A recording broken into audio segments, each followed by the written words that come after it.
Hello, everybody. My name is Chris Like, and if you're listening to this, there's a pretty good chance that you've visited my blog or talked to me on the phone or received an email or something about Mission Possible, which is one of my kind of an idea I had a couple of years ago that I was fortunate enough to be allowed to develop, and since then has kind of taken off a little bit. And I've decided to make this tutorial because a lot of you are coming to me with questions about how it works in terms of the back end and how I keep track of points and all of these things um, that the missions go to. So I wanted to give a real quick rundown of how this thing works and what are the things that if you wanted to do this for yourself, what are some of the things that you might run into. So first off, this is the site, and you can see it's a Google site. Um, and the levels are over here. This is the leaderboard, is right here published. Some of you, if you do not have access to the back end of this, the Google Docs part of this, just send me an email at clike at bettendorf.k12.ia. Let me write that on here. clike at k12.ia.us. Or hit me on Twitter at Christopher Like, or post on my blog. This is all my information on the things that you're going to need. That's these are the things that you might need, if you ever want to get a hold of me. These are great ways to do that. So, regardless, this is what the site actually looks like, and you can see we have the leaderboard on the front page. We've got a list of the points and the things that you need to do in order to create different levels. And then there's a mission statement from me at the very bottom.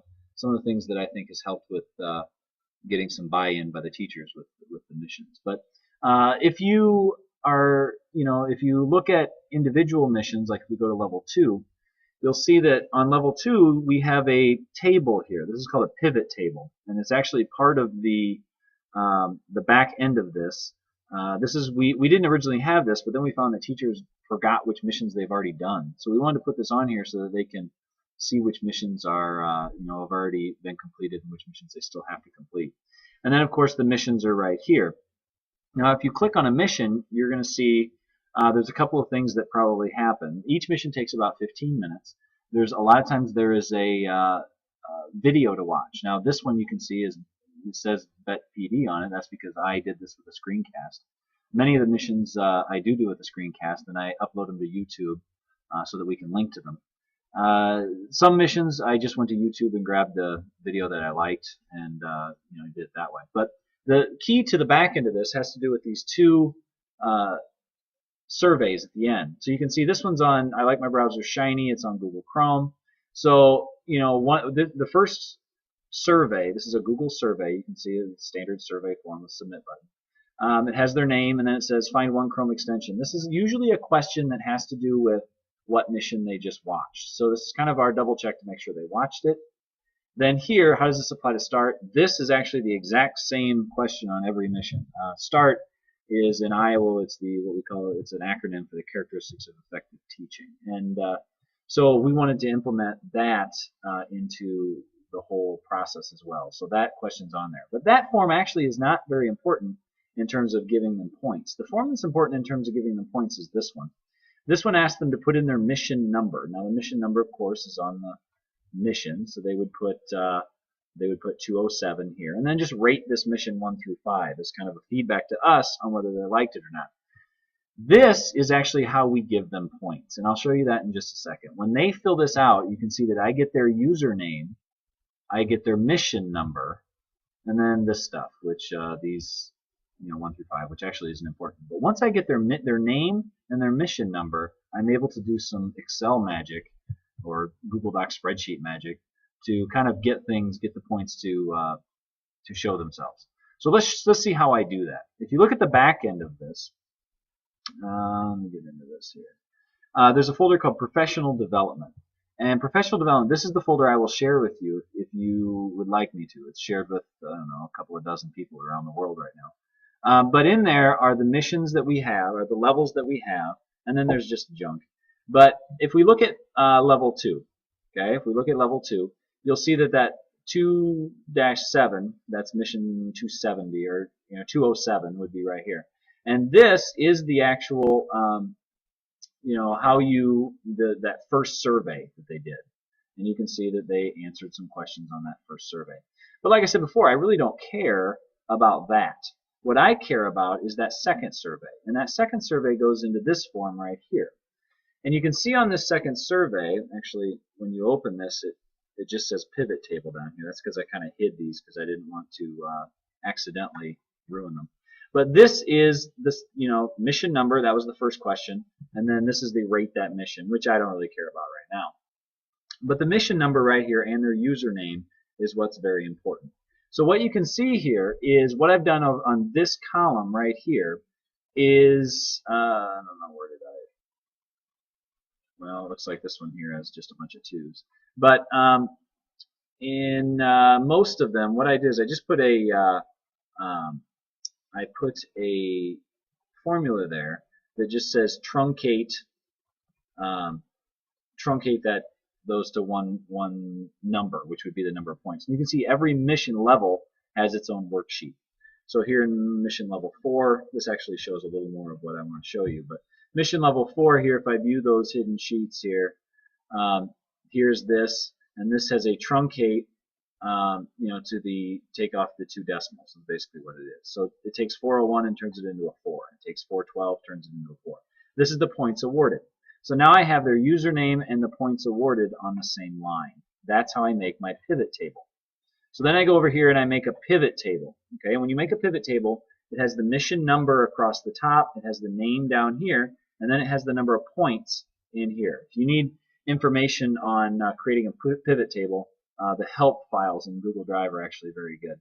But the last column here is the grand total, which totals up the total number of points for that level. So now I have their username and the grand total, the total number of points they have on level 4. And you can see it varies with the number of people, or the person that you have. Now the other sheet that's hidden on here is the totals sheet, and it looks like this. And this is where and this person's new, but this is where I do a formula that relates their name, their username, and then the number of points awarded. So how I do that is I wanted to get these two next to each other so that I can, we can copy them over to the leaderboard. And so, and for some reason, Google Docs doesn't do the formula very well, but you can see it here on Amanda. I use what's called a VLOOKUP.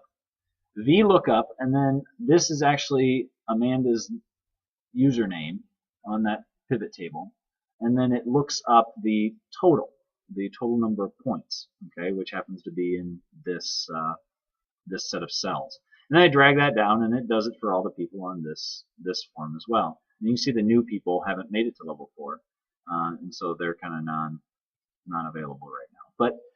But you can see right here what the VLOOKUP. What this does is this hooks their actual name to the number of points. Now I know the actual name and the number of points. And so as long as I keep this alphabetized perfectly, right, so that they're all in the same order, then these are all in the same order. So back at the leaderboard here, when I go to the leaderboard, which is the total, now every mission level has one of those, MR worksheets that has that listed together. So on the leaderboard, you'll see, I think there are some hidden sheets here too. This is what they did at each level. Okay, and so all we really did is just copy, and you can see these names are in the exact same order on every sheet. So all you have to do is go to every sheet, select them, copy, paste values over here. And once you paste the values over here, then it totals it up for you. Pretty simple. So, and we have an extra one because we gave people extra points for filling out a survey and other things that we had to do kind of manually. But this will add up their total number of points. So on the leaderboard, you've got their name. And actually we had to do it, and this is I think this is a Google Docs thing. It doesn't sort very well. I'm not real happy with that. It works better in Excel. But this is their name in that same order and the number of points. Okay, and then we have to manually put in these titles, which isn't terrible to do because they don't get one every week. But and if we miss one, they're of course knocking on our door telling us that we missed it. But This is the number of points they've achieved, the level they are, and then whatever titles they have. And this is unsorted. So then we had to do all I did here was I just copied it over and I sorted it so that they're sorted it by number of points so that they're all in the right level. And you can see that, then all you have to do is go through and, make sure all of these are level 5. And apparently this person's not. Actually is now level 5. Look at your number of points and say, okay, those are all level 5s. These should be all level 6s. That person just advanced. Yay for them. And so gaining the level is just looking at the number of points and going. So that's kind of in a nutshell how we do it. What we have to do every week is basically go into these mission levels right here. They look at the pivot table to make sure nobody did a mission twice. If one of these shows up as an 8, that means they did it twice. And I'm just kind of scanning through here. It doesn't look like there's any 8s. Okay. Now you can probably maybe see on this pivot table that some of these are in blue and some of them are in red. Well, those are the chains of missions. Like these 3 missions may have to do with Evernote. And if somebody does all 3 of those, they would be known as, they would get that title Evernoteologist. So we just look on here and see, okay, yeah, that person has all 3, they should have the title. That person has all 3, they should have the title. And a lot of times the people come to us and say, I should be an Evernote junkie or whatever. So then you just look on here very quickly and you're able to just type this title right in over here. Now, we have 90 some teachers that are in this, 86 to 90, something like that. So it's doable. Copying over, and each level, copying over this totals, just taking this, copying it to the leaderboard, going to the next level, taking it, copying the leaderboard, as well as looking through those pivot tables. Might take about a half an hour a week for one person to kind of update this, but for our system, that's not too bad. I actually just got off the Google Hangout with someone from Texas, and I'm very excited. They're ambitious. They want to do this with 2,500 teachers in their school district, and I think that's wonderful. But if I were doing that, and I've mentioned this to them as well as people in Des Moines, I would probably hire somebody to come up with a better way of doing this, because this is cheap, easy, free, and doable in my system. But if you want to expand this out, you may want to find someone who can actually program and be a little better at this than I am. So that's kind of the basis behind the back end of this and how we keep the leaderboard and how we sort things, sort names and everything. I'm going to post this on my blog, the Teacher's Water Cooler. I do have other articles on here dealing with gamification and the back end of this that I wrote quite a while ago, as well as articles that I did on when I tried gamification in my classroom. But really, if you have any questions, just get in touch with me. This is kind of my contact information. This tiny URL is a website that we've kind of put together that explains a lot of this. This has some of the things that we've done, some testimonials and things. This link right here has a link to the site if you want to get a link to the site. But then at the bottom, I found out someone at one of our area education associations saw this, liked it, so they took my back end of this, deleted everything that I did, and just kind of are giving away. Oops, that one apparently doesn't work. Giving away kind of the skeleton of this, which I think is wonderful. I like the fact they gave me credit, and I really don't. I'm not making any money off of this, but any credit I can get is always fun to hear about. So please, if you decide to steal this and take it, please do. But please let me know. I like to hear about people that are trying this. My idea in different spots. So, like I said, this is my contact information. If you need to get a hold of me, good luck, and I hope to hear from a lot of you. Thanks for listening.